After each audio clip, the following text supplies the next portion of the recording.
ainda é isto.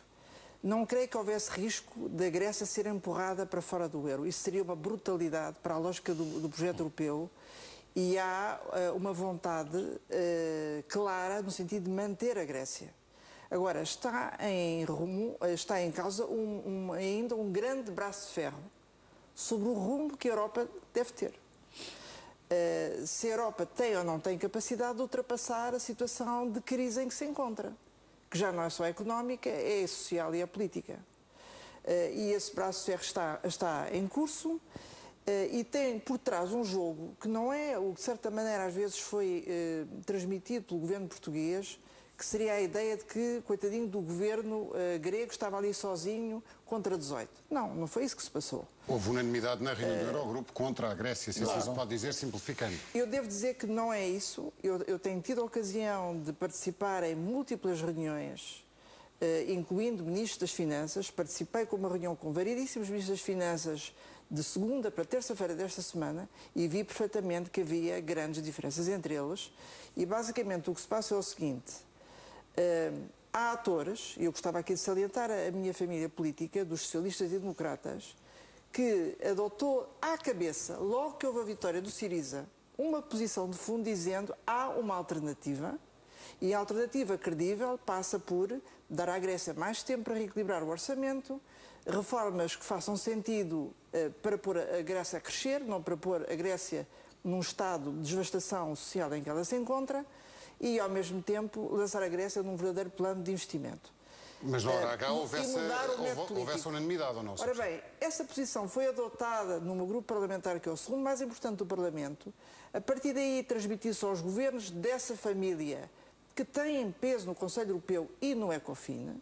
Portanto, os ministros, embora não possam dizer, porque há sempre aqui um acordo formal na comunicação pública, mas tinham essa posição, os governos desta família política, e depois disso transmitiu-se aos próprios partidos desta família política, que aliás, por exemplo, reúnem amanhã em Madrid para marcar a sua posição.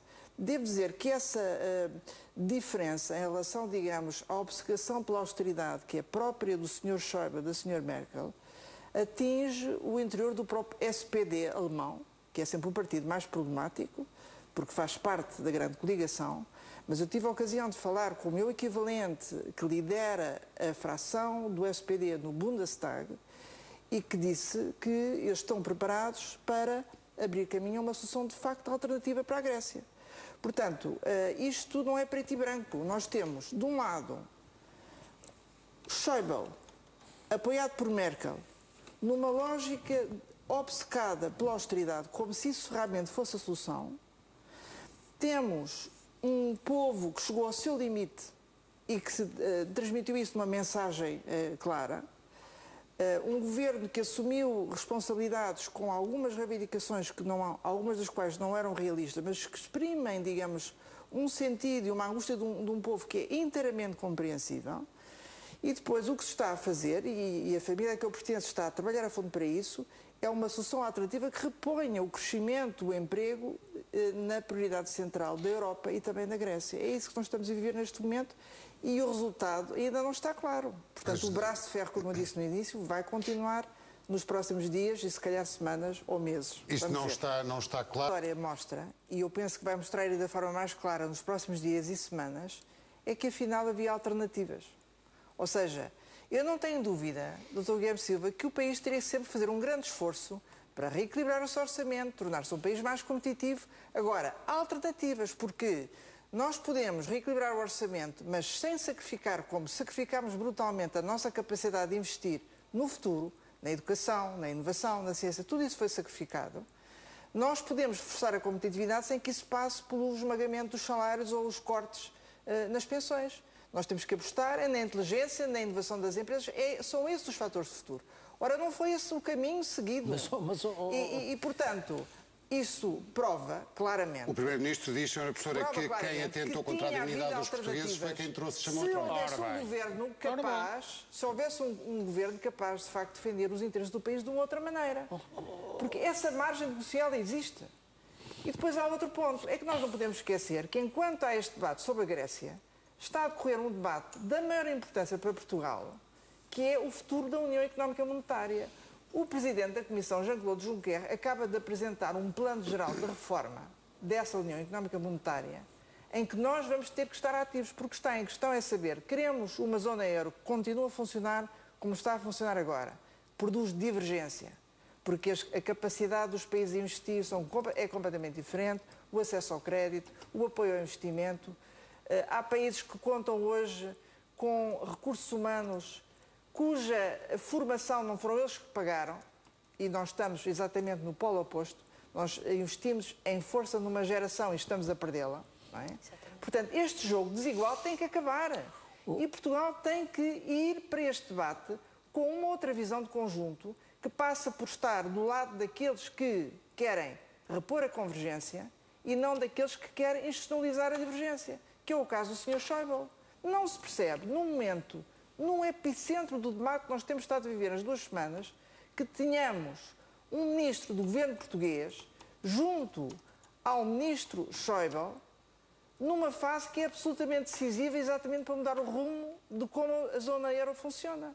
Não dá, de facto, para perceber. Eu acho que a população portuguesa não se sente reconhecida nesse gesto tomado pela nossa Sr. Professor, diga-me só o que é que acha da afirmação hoje do Primeiro-Ministro que eu estava a referir há bocadinho, que quem atenta, quem belisca a dignidade dos portugueses foi quem chamou a Troika, o seu partido.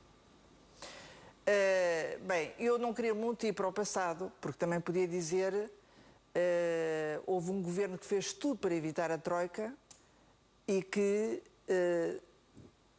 a história não pode ser provada, não é? Fez tudo o que era possível para evitar a Troika, só que não foi possível evitar porque o Parlamento entendeu precipitar a demissão desse governo. Não é isso que diz o Dr. E depois tornava-se inevitável.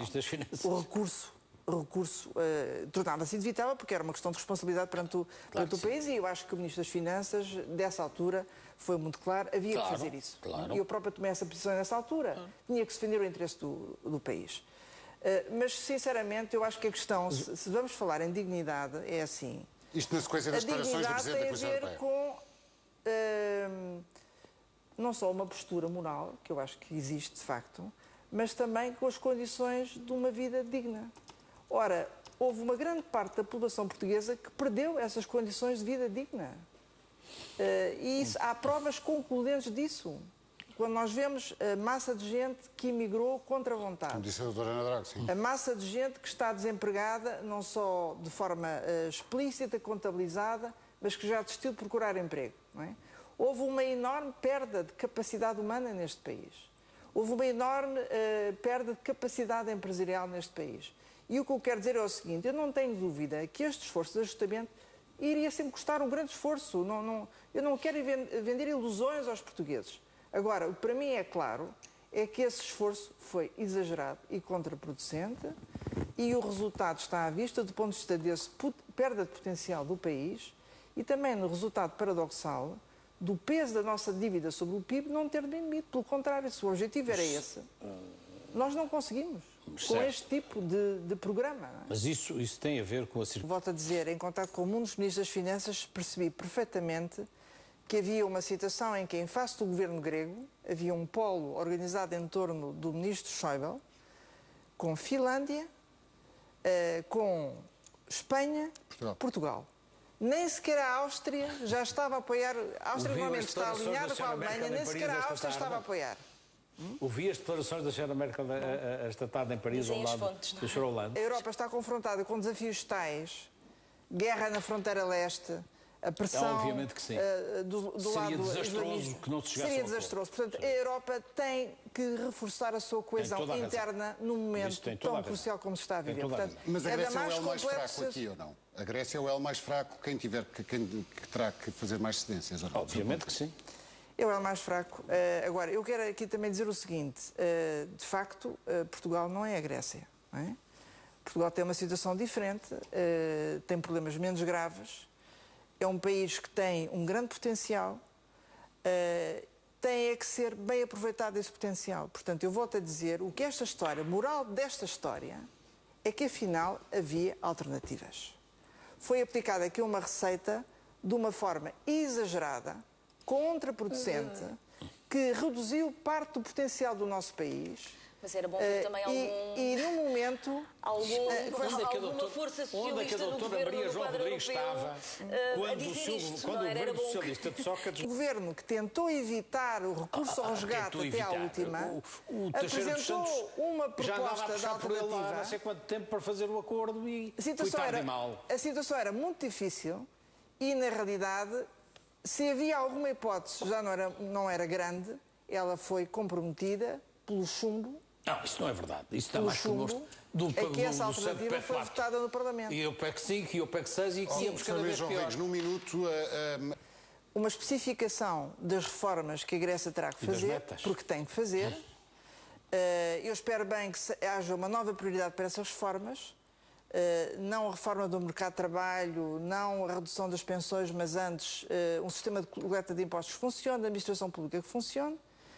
Espero que seja introduzido um plano de investimento e emprego para a Grécia e espero também que a Grécia tenha mais tempo para reequilibrar o seu orçamento e tenha mais margem para respirar. Nós não podemos, na Europa, submeter um povo a este tipo de devastação económica e social. Isso, se continua, vai fazer minar os alicerces do projeto europeu. Está com esperança.